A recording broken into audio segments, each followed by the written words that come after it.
This is Hitting the Post, NorthJerseySports.com's original multimedia series talking all things North Jersey soccer. Brought to you by the Bergen County Education Association. Bergen County Public Schools work because the BCEA works with you.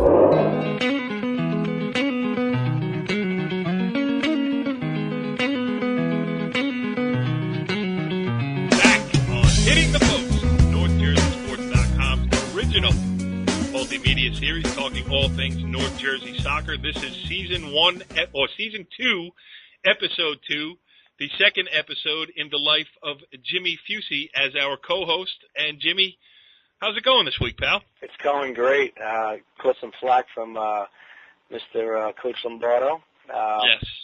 He didn't know that he resigned, and he kind of put me on the spot a little bit, buddy. But, you know, I took him out for a steak dinner the other day, and everything's good now. He said don't step foot in the Cliffside Park High School driveway because he might have you escorted off. Well, first of all, to Coach Lombardo, I will have to say, and this is for everybody else listening as well, there was a good portion of last week's show, because as we know, the world headquarters of NorthJerseySports.com has been temporarily displaced, and the logistics and technology standpoint are lacking from here. So there was a good 15-minute conversation from last week's show that I humped on the cutting room floor because of recording problems. So, Johnny, if you think you got hit bad last week, you don't know the half of it, pal. And I'm coming. Because tonight's guest, Cliffside Park girls soccer coach Carmine Cambareri, he's going to join us later to talk about the Lady Red Raiders' 5-1 start to the season. And I got to go check out what's happening down there. So, Johnny, I'm coming, pal. You better have security ready to go. Jimmy, you think you'll follow through with it? Johnny, don't take it from Corey, man. Have him escorted off the property, please. I can watch a game from outside the fence. I got a big lens on my camera. So, Jimmy, you know, last week we did it stunk that stuff got cut off. So some of the stuff that I want to put back in there.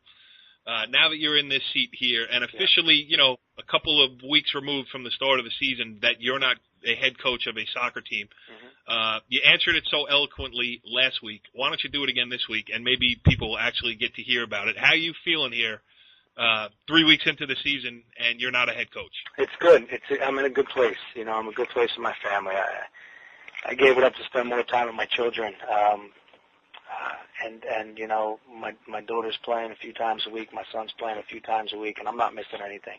I'm fortunate enough to have a job being a physical education teacher at Cliffside that I can get out at a reasonable time and pick my kids up at a reasonable time and take them to the park and play with them and, you know, discipline them, yell at them, laugh at them, you know, cry with them, do homework with them, and I'm in a good place.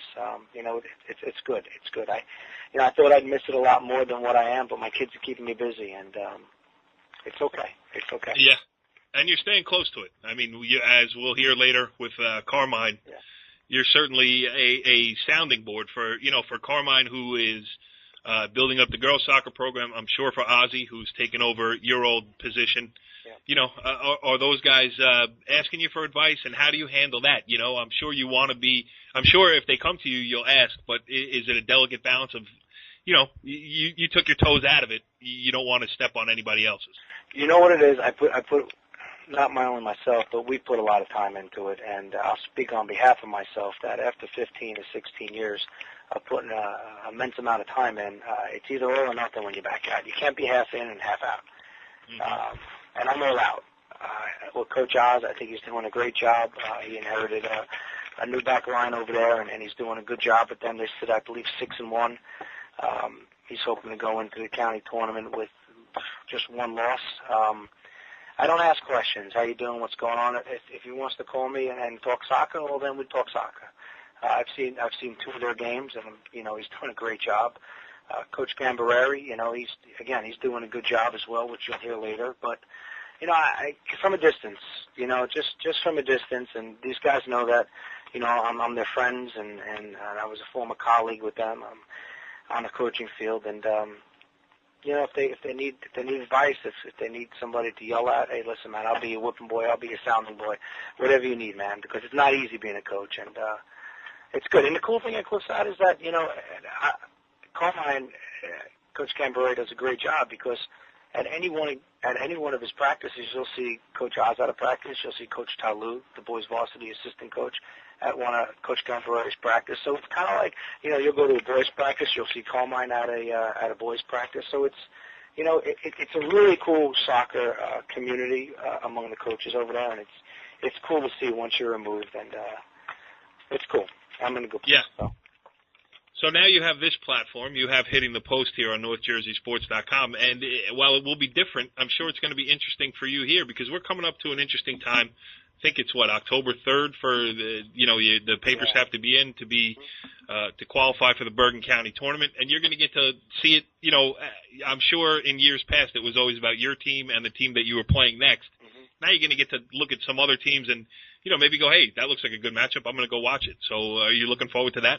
I am, and I think that it's going to be the hardest transition for me not coaching anymore because we used to salivate at Cliffside for the county tournament. Right. I think it's the best tournament run out there, along with all the Bergen County tournaments, but in particular soccer because you can go up to Ramapo or now Indian Hills and you'll see the same old guys there. Hey, coach, how you doing? You don't know names, but you recognize faces, and that for me is going to be extremely, extremely different. But I'm looking forward to it. I'm looking to, check out as many games as I can, provided my own children don't have games on Sundays. But I'm looking forward to it. It's going to be an adjustment, but in life everything's an adjustment. But it's going to be cool. It's going to be different from the outside looking in. We got to get you a recorder so that when one of those old timers comes up to you, you whip out the recorder and say, "Hey, I got a new gig now. I need some sound." I think that's a great. Don't expect me to write anything because I was in high school. I was a special ed English student, so it's still at 40 years old. Don't know really where to put a comma yet, but I don't either. I'm pretty good with a recorder, though. I think.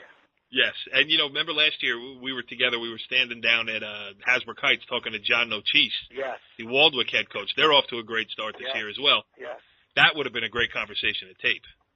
Yes, I'm glad you didn't though. Yes, me too. But then I invited him on the show, and he said he would come on, and then never answered my phone call. So John Nochise, I'm still after you. We'll get him on this year. And listen, we got some fun questions lined up for him. So when he comes on, so let's make sure we get him on the show. Yes. Roy Nygren did a great job with your questions. He was great. Too. He was awesome. So, just when you look around, before we get to Coach Cambareri, let's talk a little bit of, North Jersey soccer here. Mm-hmm. Some teams that are off to a good start, and I hate to say it, but, not that I hate to say it, but you might hate to hear it. Fort Lee off to a great start, and, one of their impressive wins was over your former squad over there, 1-0. They beat Cliffside Park. We talked about it a little bit last week. Again, it got cut out. But, good to see a team from your old league doing well. You know what it is? It's the first time they beat Cliffside in 8 years. And it's tough to swallow, but good for Denver. Not good for the Cliffside side, but they do have them again at home. Coach over there does a great job. He's been over there for 3 years. He took over for Coach Saccone. And his professionalism, the focus and the discipline in which his players have out there, it was just a matter of time until they started really, hitting strides. They are strong down the middle. They return, their two center backs, their goalie, an all-league center mid, and a kid up top. So I'm not surprised that they're off to an undefeated season. I believe they're 5-0-2. But sky's the limit for them as long as Denver's the coach over there. Sky's the limit because he's a soccer guy, played on the collegiate level. Tactically, he's very sound in his fundamentals, and his professionalism is just off the charts. So, good for them. Now, you said it was the first time they had beaten Cliffside Park in 8 years, and knowing you and your coach's brain, quickly describe that loss 8 years ago to Coach Bob Saccone's Fort Lee Bruins. Oh, it was so long ago. You ridiculous. No, I don't remember. I don't remember what I did this morning, let alone 8 years ago, buddy. Right. I think this county tournament this year is going to be interesting. I mean, I saw at least the first half of the Northern Highlands Ramapo game 2 weeks ago. Both of those teams are obviously going to be in the mix. Mm-hmm. St. Joseph Regional, you could say Bergen Catholic's going to be in the mix, and if you say that, you got to say St. Joseph Regional is going to be in the mix too. They're back. They haven't been this high profile and this successful, I think, since what was his name who went to Seton Hall? Aliseo. Aliseo. Yes, we had, and they were the 2 seed. We were the 7 back in 2004 or 5, and we knocked them out in the county, I believe, semis and PKs. You remember that, but you don't remember Bob Saccone beating you? I don't remember losses, buddy. You only remember wins. You know, they got a kid up top. I was talking to a few people around the county. They have a kid up top who they say is just phenomenal. We had a kid, Orlando Neto, from Cliffside last year, who was a very technically sound player, very electric, great balance, and he drew a lot of comparisons to Orlando. And anytime you have a kid like that in your final third, or even if you drop him back in your middle third, setting up your pace, it's always very tough. Very similar to what they had in 2004, 5, and 6 when they had LSA over there.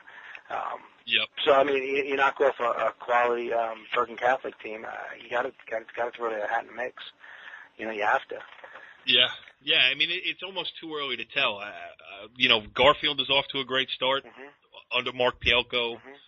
He's a guy I want to have on later in the season as we move a little bit forward here. And, you know, there's just a lot of – listen, since you and I started doing this, you as a coach, me as a reporter of Bergen County boys soccer over the last 15 years, I mean, the level of play all over the place really has risen. It's a totally different game nowadays, don't you think? Well, you know what? I just think, and again, not saying anything about coaching when I played back in the late 80s, early 90s. I just think the sport has evolved. I think with the onset of the World Cup here in, what was it, 95, 96, whatever it was, and then having the MLS come in and starting their feeder programs, and then the academies catching on, which, you know, you hate to mention academies when you're talking high school sports, but I think that in itself has made high school sports better because coaches are now going out there. You have more high school coaches that have licenses now. I think we have 3 in Bergen County that have their A license, which I don't think that's ever been the case in Bergen County. So I think coaches are getting better. I think coaches want to become educated so their kids can be more successful. And if you look at soccer over the last 25 years, tactically it's changed from a sweeper stopper to a flat 4. You know, a lot of teams are going one guy up top and relying on a transition game to get forward. So, I mean, you know, the game has really evolved tremendously over the last 25 years. And it's good to see because 25, 30 years ago, there really wasn't much respect in the game of soccer. We were pretty much known as foot fairies, to be honest with you. and now that, you know, you got more kids, you look at the numbers. You go online. You can go online right now and punch in the numbers that there are more kids playing youth soccer than any other sport. You know, when buddies of mine who aren't soccer guys, not saying I'm a soccer guy, but they're like, hey, are we ever going to win a World Cup? I said, man, within the next 20 years, we will be in the semifinals or finals because, you know, you look at some of these countries, it's the only sport they have. We have how many professional sports on this side of the pond? But not only that, though, but more kids are playing soccer, so you have a greater pool to choose from. When you have a greater pool to choose from, you're getting more athletes. So, you know, it's awesome because, you know, soccer is a well-respected game, and I think people are starting to see the physical side of it. You know, that it's not a pansy game. It's a very physical and very demanding game, which is cool to see, especially on a high school level. So. Yeah, I mean, you look at a kid like DeAndre Yedlin who played, you know, unbelievable speed. You know, in the past generation, that kid's not playing soccer, but that kid is an athlete. When you watch him play, I mean, that speed translates to a lot of different sports, and he chose soccer. And the answer to your question is, or that question of whether we can win a World Cup is, you know, the answer is definitely yes. I mean, can you imagine? I have this conversation with somebody. I don't even remember who it was, but can you imagine if LeBron James had played soccer from when he was a kid? Can you imagine targeting that guy on a set piece? You know what I mean? You got him. You got Kobe. I mean, all these guys. All right, Jimmy. Well, all that stuff, interesting, and it's going to be the future of soccer certainly in good hands here in the United States, and the future of the Cliffside Park girls soccer program in good hands with our next guest. He is Carmine Cambareri. Carmine, did I say that right? Yes, you did. When I see you around, it's always Carmine. I never get into the I don't want to look like an idiot. I usually just say coach, I think, right? Yep. We got you on here tonight because the Cliffside Park Red Raiders girls soccer team off to a great start this year, 5-1. And, you know, I'll introduce you, but then I want to hear you and Jimmy talk about it because both of you intimately involved with this girls soccer program. Jimmy just about definitely from its inception, and you for the last couple of years. So just talk about the 5-1 start and what it means for this program to be. I know you got some tough games coming up, and everything else. But to be 5-1 through 6 games of the season, that's pretty good. Yeah, it's huge for this program, a program that is fairly new, but hasn't been very successful, and only winning 6 games last year as a head coach. Girls understanding that, picking up things quickly, and to be good, you have to work hard and be committed, and there's a lot of time to go into this. And they've seen me coaching the boys, helping out coaching the boys with Jimmy in the past, and they see how successful the boys are, and the support they get now from these boys. It all comes together. It all works well, and these girls know, you got to be good, you got to work, and that's just the way it is. Go ahead, Jimmy. Steve, that was the program around about 13 years, right? Yeah. Mm-hmm. I think in the 13 years, I think they had a county berth and 1 state berth before you got there. Having coached with you for 6 years, what's been the biggest challenge in changing their mindset over the last 2 years? I mean, you came from a boys program, so that's been very successful, and honestly, our success had a lot to do with you on our staff, and now you jumping over to the girls. What was the biggest challenge you had to tackle to change their mindset and get them to believe in themselves? Well, the biggest challenge was how far you could push the envelope with girls. Is it going to be just like, all right, we're going to be here, come roll our soccer ball, and hopefully we're going to be good because you just have a new coach, or are you going to believe in the coach's mindset, and you girls got to play and believe in yourselves that, the coach can only do so far. You can set up a system, but you got to play that system, and you got to take part in your role on that team. And you have to realize when it's a team, not individual players, just like the philosophy we had when we were coaching boys together, it's like you're either here for everybody or you're not going to be here at all. And I guess these girls finally understand what it means to be working together. It means to be a team and sacrificing and putting time and commitment into a program. Like we do fundraisers, we do things off the field that help us on the field, and just got the team a lot closer. I think in the past, girls had little cliques or hanging out with each other. They still would love the game, but they didn't like it to the extent that they had to put most of their time in or understand they had to be around certain individuals most of the time to understand what a team is.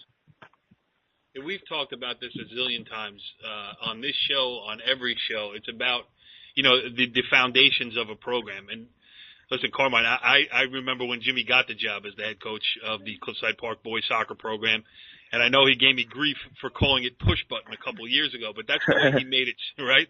But that's the way he made it seem because his system was in place. I mean, I know how much hard work went in behind it too. So for you, I mean, it goes beyond just Cliffside Park high school girls soccer. I mean, talk about what you're doing in the town of Fairview, in the town of Cliffside with the rec programs. Have you gotten to really dig into that stuff yet where you can, get it? Go ahead. Absolutely. We started a spring team in Fairview for the first time this year with the girls, I believe. And rec programs, we finally have 2 U9 and U10 girls soccer programs at that level, which we never had before. Running clinics, for like kindergarten kids and first graders. It's just, we start from the bottom and hopefully it grows from there. I mean, I don't know how long we're going to be there, but at least we know we're contributing to the program, we're contributing to the town. And, I say we because I include Jimmy with this too. And no matter where he's coaching, either here or the town, he always has an influence in something. And, which is a good thing because they know where we come from. And like you said, we got to put in the time here at Cliffside. It's not like we were born with players just out of the blue, like great players, or we have 100 players to choose from. We got to put in the time, in the winter, in the spring, in the summer, and these girls got to be dedicated, just like the boys have to be dedicated to be good. So it's not like you just get a kid flies in from Brazil and becomes your starting center half. I mean, that never happens. I mean, I don't know. I haven't seen it here recently. we got lucky with that last year or 2 years ago. Yeah, I tell you, one of the cool things I think Carmine really did, and I think it shows you what type of person he is and how dedicated he is. Cliffside Rec Soccer has always been co-ed. And, last year, Carmine and I, we had some coaches' clinics. And we thought that it was going to be better attended. But it wasn't.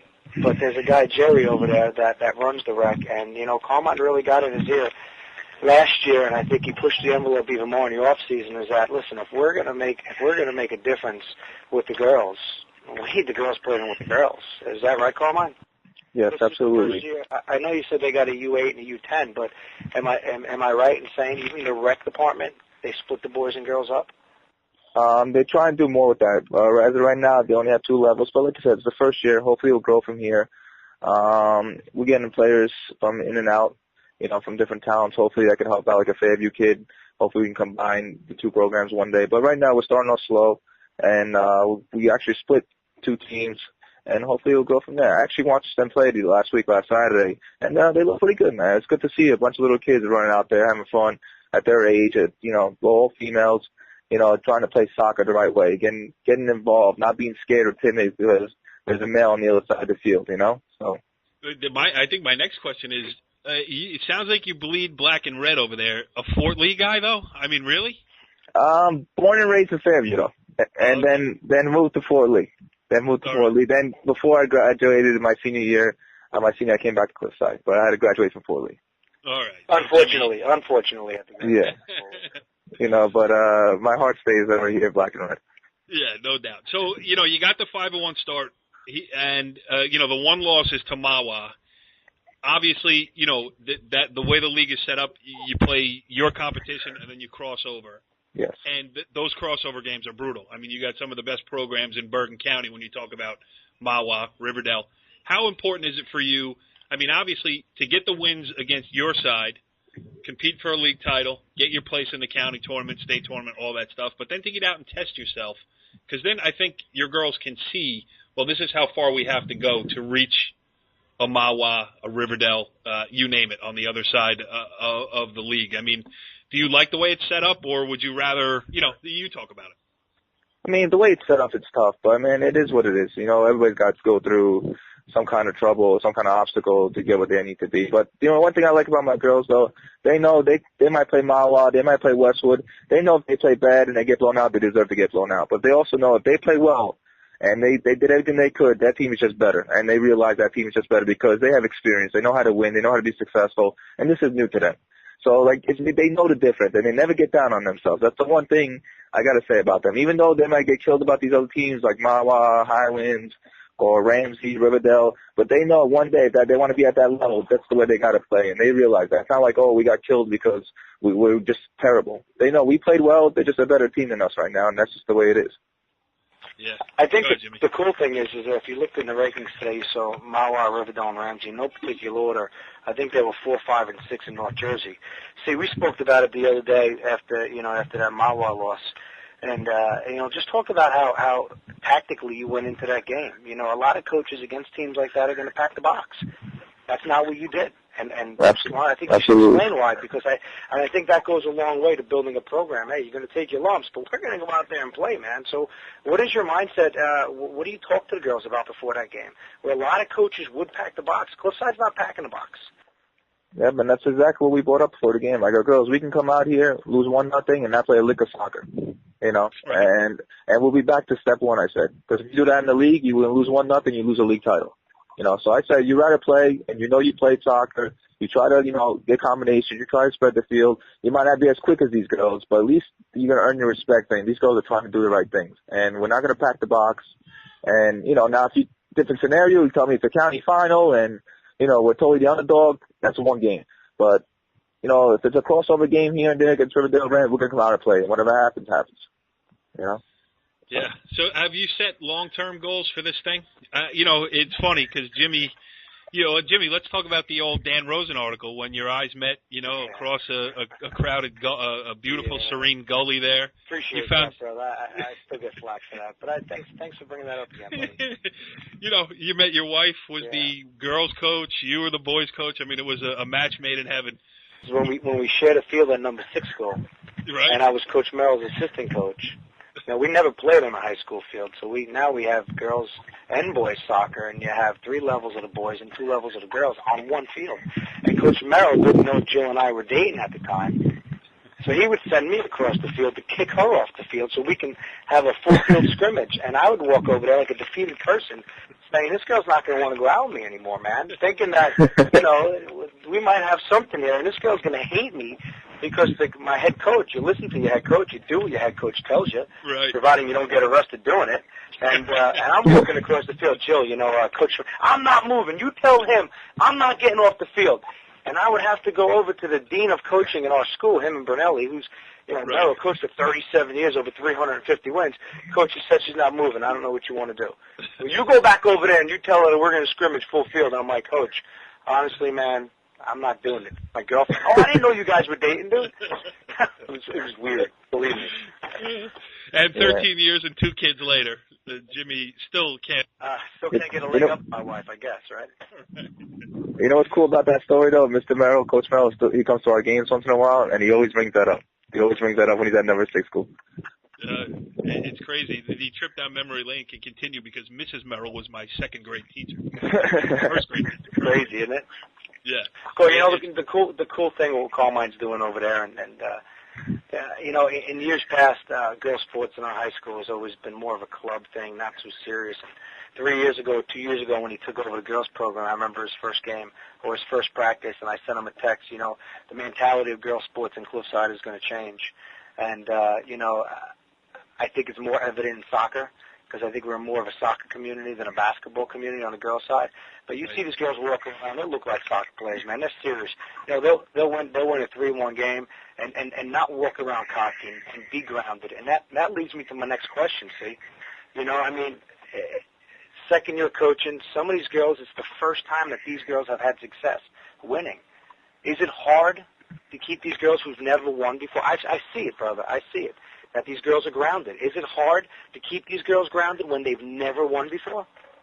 At points, but I'd say about 80% of the time they come from and they understand what's going on. You know, I just remind them easily. Even like a game against Garfield the other day, we played pretty well. I mean, the competition was great. Nothing against Garfield, man. They're just a young team with a new coach. And I said, girls, don't forget, 3 years ago you were at the end of this. Okay. You know, there's nothing, you know, as easy as you got here now, you can easily lose it. So think about it that way. So, you know, we have, and truly in the league right now, I don't think we played our best soccer, and they know it. They know it too, and they feel it. They feel the pressure. So I said, when you guys can play your best soccer and you're calm, that's when you know you can get a little arrogant. But right now, we haven't really played our best soccer, and we're getting by with wins because you're working hard, and, you know, right now we still feel a little bit of success, but that day's going to come that, you know, you got to humble. And this is, you know, don't get too crazy. And that's not easy to do. Sorry, Corey. That's not easy to do when girls that haven't had much success. Yeah, but my question, Jimmy, for you is, you know, you had the exact, not that it was a total rebuild when you took over for Coach Merrill, but you took the program to a point that it had never been before. I mean, you won outright state championships. Jimmy, you won the outright county title. Do you think?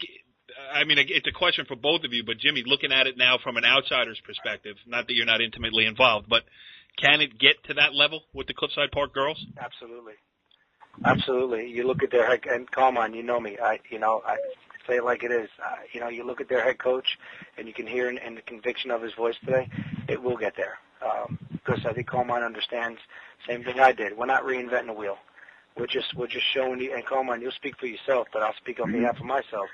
You know, when you show a kid that you care about them, they're going to go the extra mile for you, and that's what Carmine's doing in his program, and that's why he's got these girls believing and focused and humble and going at it. I mean, he trains these girls like they're boys, and I mean he'll talk about how he's doing it, but you know, you're not reinventing the wheel.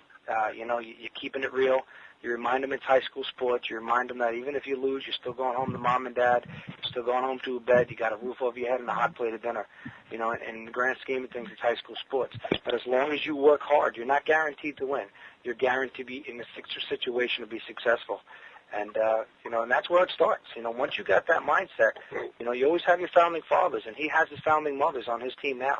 And, yes, absolutely, no doubt in my mind, in 5, 6, maybe even 7 years, they're going to be one of the best teams in Bergen County. Carmine, he doesn't sound like a retired coach, does he? No.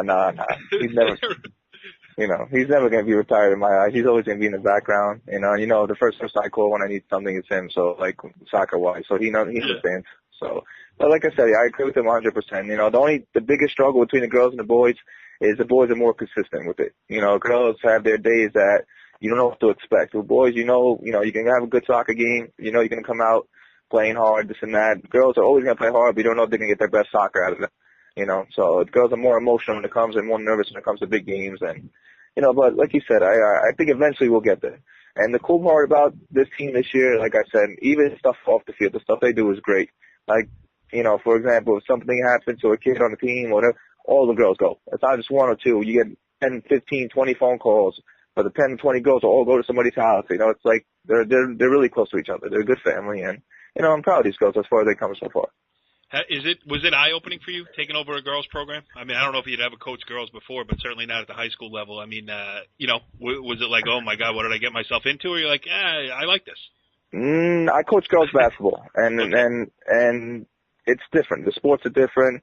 I'm not knocking my girls' basketball team program. I mean, they're good kids. They work hard. It's just, basketball it's a totally different beast than soccer. Basketball, you got to be a basketball player to really succeed in basketball. Soccer, man, as long as you work hard and you can work in the summer and get yourself fit, you can find yourself someplace on the field that you can show your coach that you belong there. Right. And basketball is 5 players, 5 different positions. You either this or that. So. Yep. You can't hide anybody in basketball. You can hide a player or two in soccer.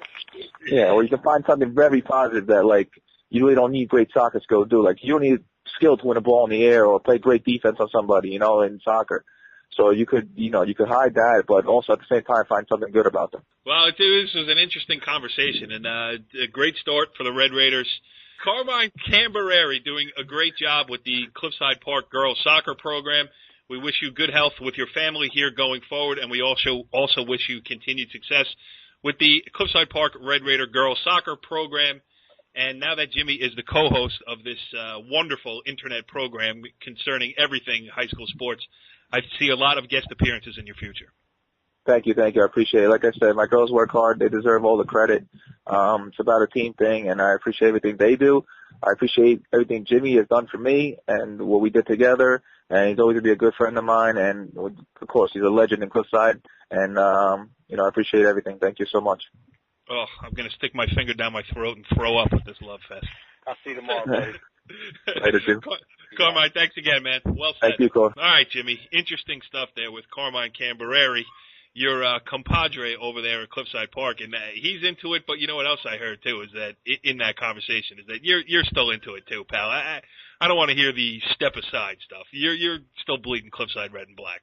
I'm born and raised in Cliffside. I would always believe if we had a volleyball show, if we had a bowling show, I'm still going to be into Cliffside Park. But Carmine's good over there, and sky's the limit for him over there because he's knowledgeable and he's passionate and he cares about his kids, which is more important than anything. So, it's not the last you've heard of his team. Yeah. Before we end the show tonight, let's talk a little Cliffside Park history. If you could only eat one sandwich, would it be Heise's?